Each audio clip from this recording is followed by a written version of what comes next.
What's going on, guys? I picked up these Apexi lower control arms for my first gen BRZ. There's the part number for you and the other cars that this is applicable to, but mainly I picked them up because they have the different locations for the knuckle mount to essentially lower the car. But there wasn't really much information, or any information at all, I guess, on how much they can potentially lower your car. So I have a stock arm here to compare to, and then I want to try to figure out just how much each of the mounting holes on these arms can lower the car. So I have opened these up already just to look at them, but basically you get a little, I guess you get two of these Apexi stickers. So I guess you can put those on the arms. I assume that's what they're for, or anywhere. That's my invoice. Excuse the ceramic coating stuff. I just coated my new Z40s.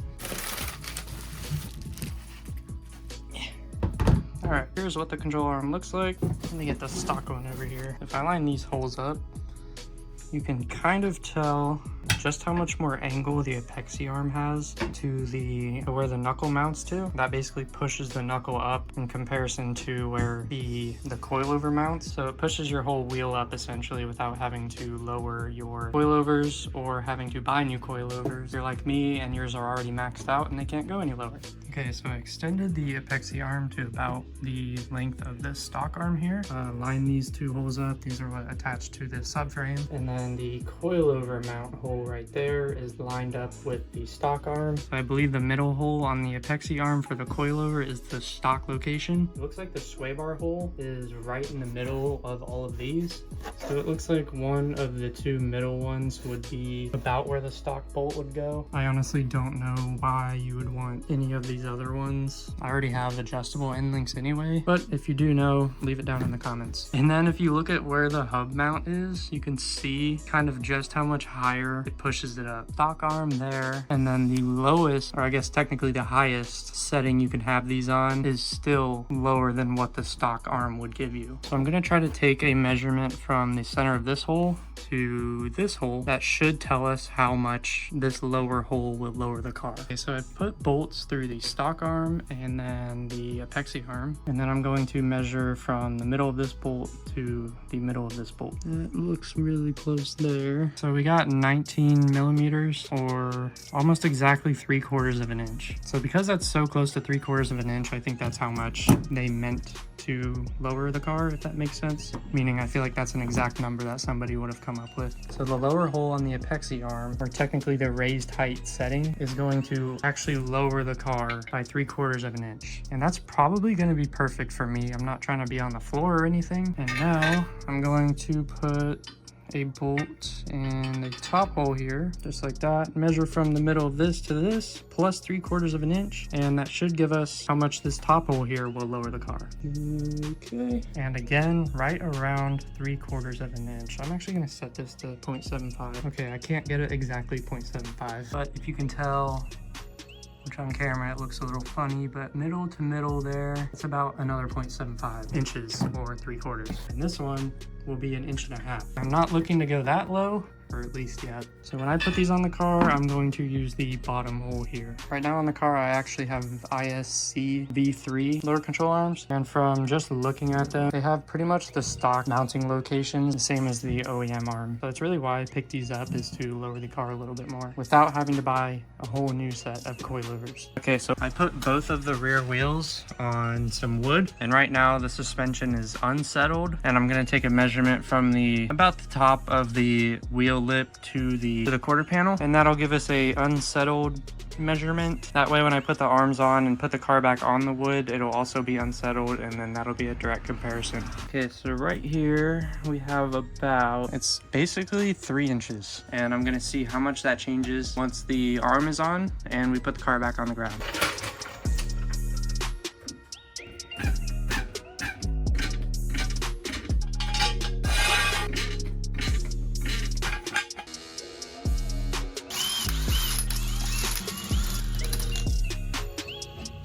Okay, so here's my suspension setup for the rear, at least. 9 or 10, or however the hell you say it. Flex A coilovers. My toe arms are from SPC. Yeah, SPC. I have white line adjustable end links. And then here are the ISC lower control arms. If you want to count them, I have the PBM solid diff risers. I was switching out both axles, so I figured why not. Really not much of a while I'm in there type of job, but did it anyway. So I'm gonna get the ISC control arms off now.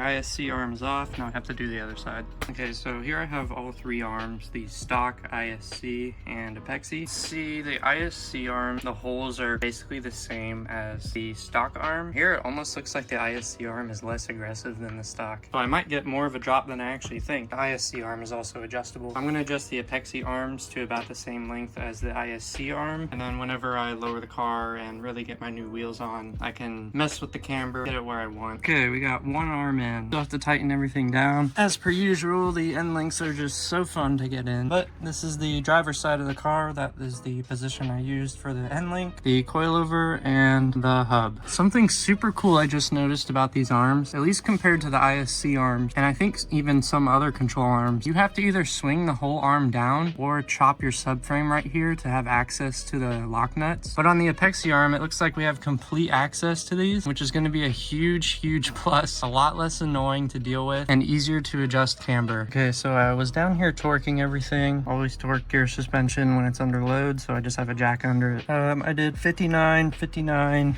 59, and 25. And something I noticed the white line end links is they have these little gold spacer type thingies on them. And this one I can spin it by hand, so I can't remember if the kit came with a different size, but for now I think I'm gonna leave it. Hopefully it doesn't make noise. If it does, then I might just have to throw like a washer or something in there somehow, but just wanted to make that note. Now when the suspension is not under load, it's just drooping, it doesn't spin at all, so I'm not really sure what that's about. So I got everything torqued down on both arms. Last thing I have to do is tighten this lock nut. I've already tightened these two together. The silver one has some kind of coating on it, so it makes the wrench hard to get on there and off. You can see it's kind of scraped off there, but for this one I used an inch. This one was an inch and an eighth, and then this one is too big for anything I have, so adjustable wrench it is. Okay, now we just need to throw the wheels back on and put the car on the ground. I'm both very excited and very nervous at the same time. I don't have the best driveway, so my car might get eaten alive.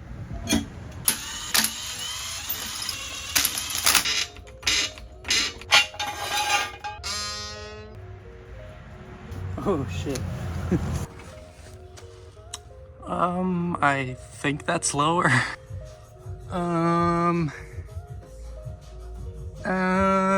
What? Dude, come on. Oh crap. Getting pretty tight in there. That's what she said. So my garage floor is uneven, so this side tends to sit higher in here, but it looks like this side is about where the other side was before we lowered it. That is insane for me. I know for stance boys that's nothing, but I'm gonna have to lower the front back down a little bit. That looks so freaking good, dude. Okay, I have to measure this. Now we are at right about 2 1/4. Actually, that's more like 2 1/8, and that is with the suspension unsettled. I definitely don't want to go any lower than this. I will have to go drive the car to get it to settle a little bit, see where it will really be at, but I have a feeling it might actually end up there, and I'll also have to check the camber. It looks like I have more on that side. This side is sitting higher, and with the way the suspension works, the lower it goes, the more natural camber it has, but if it needs adjusted, it should be easy enough to do. Crap, man, I forgot my stickers.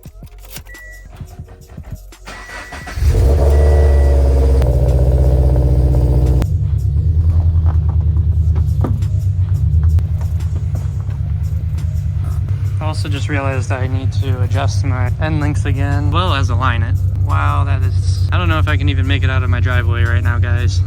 I have a feeling I'm definitely going to scrape exhaust. But yeah, a little nervous right now. That is the end of my driveway, so wish me luck.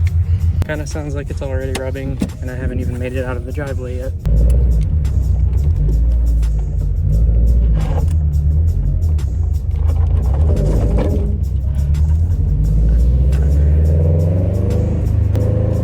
Definitely rubbed a little bit.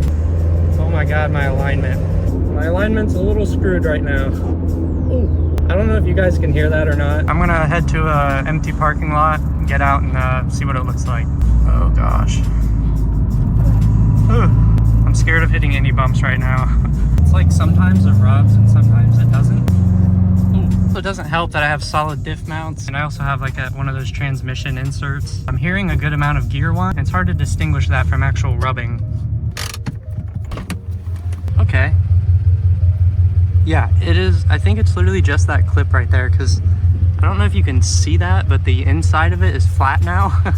It's not round anymore. Okay, I see some kind of scoring. Not really scoring even, just the marking right here, which that could just be from the clip, but I don't really see any deep gouges in it. So this side doesn't look like it even rubbed the clip at all, maybe a tiny bit. And then again, I don't see any scoring on this tire at all, so I think we're fine, honestly. But yeah, for the most part, I think so far so good. Ah, that looks so good, man. For the longest time, this car has been higher in the front versus the rear. And I don't know why I've waited this long to do something about that, but man, is it good to see it sitting like this. Check that out, guys. What? That's my car. I did raise the front up a while ago, mainly to stop rubbing on the fender when I'm cornering. If I get some sway bars, that might help that, because it was really only happening when I was cornering hard. Wow.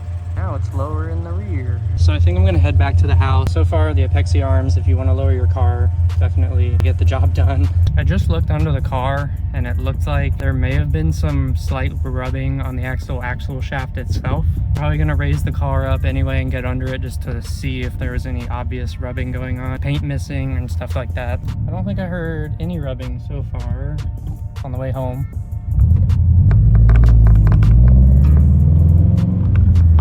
Oh, okay. Of course, as soon as I say something. All right, I'm about to pull into my driveway, which I usually don't have issues with. Oh, man. Oh, did you hear that? I don't know what that was. At least we made it home safe. My tires are probably crying right now. We are back in the garage now. I'm going to raise the car up, take a look around underneath of it, especially at the axle shaft. I believe the passenger side is hitting the subframe. So she's up on the jack stands, and there is some of our rubbing for sure.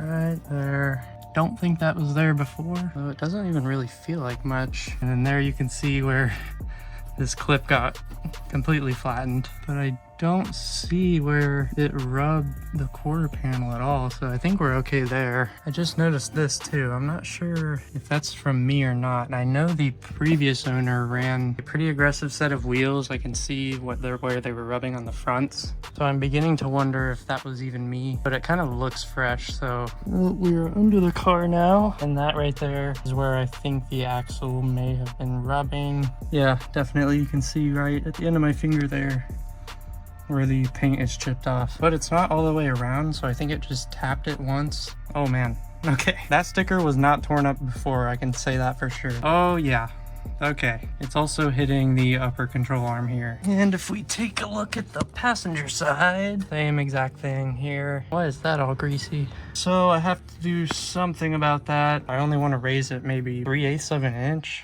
which that could potentially be a lot or enough to fix these issues. I think before I do anything with the subframe, as far as modifying that, I'm gonna raise up the car. I haven't looked under here yet. I don't think that clip was even touched. No, maybe a little bit, but I don't see any markings up there. There's a little bit up here. This side, it looks like it hasn't touched the upper control arm yet. I'm sure I just haven't hit a big enough bump for it to do so, but eventually that would happen. Okay, so I just raised the other side 3/8 of an inch, hoping that doesn't cancel out all the low that I want. But I just realized this oil probably coming from the coilover, meaning I think this coilover is blown, because it's even kind of around back here on this perch. So that's great.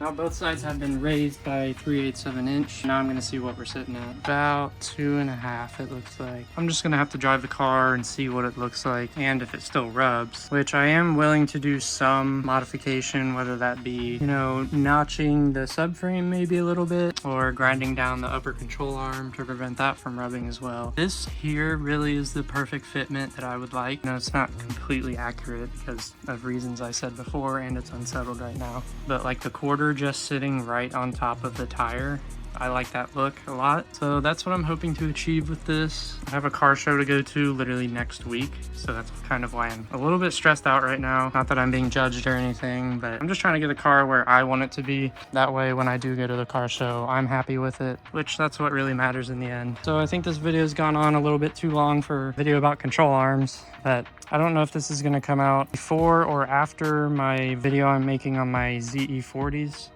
Probably before. I still have to put those on, and I'm going to have to play with the fitment even more because the wheels are going to stick out another 4-ish millimeters maybe. The tire might be a little bit different. So as you can tell, these Apexi control arms do a great job if you're looking to go lower. Some people probably don't buy them for that, but that's what I did. I hope this video helped some of you guys out. Maybe gave you some information that you didn't know, and thanks for watching. Peace.